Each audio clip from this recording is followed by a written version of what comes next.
Hi, this is Cheryl Bossert with Polk Real Estate here in Lake Wales, Florida. And today I wanted to answer a common seller question, and that is, should I prepare my home before I list it? And what does it exactly mean to prepare my home?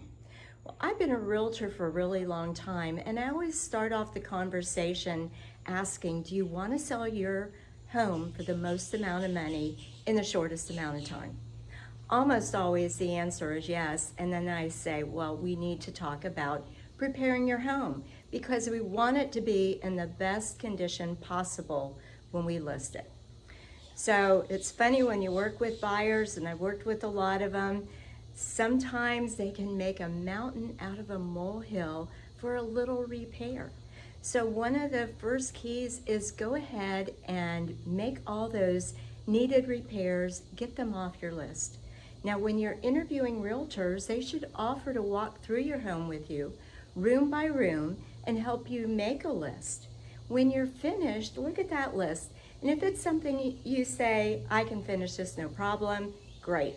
But if you look at it and say, there's no way I can get this done, then do yourself a favor.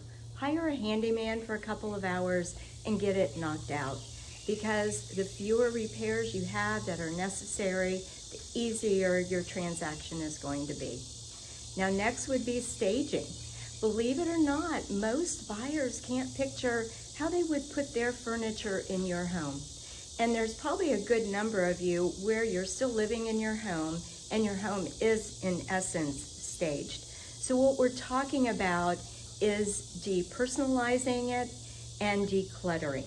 So depersonalizing, I tell my sellers, you're moving anyway, get out a box, put all those family photos in it, and then those extra things on the counter that don't really need to be there, just take them off, put them in the box, and it's gonna make your counters look open and more spacious. It's going to just make it feel more like a model home and be more inviting to more potential buyers.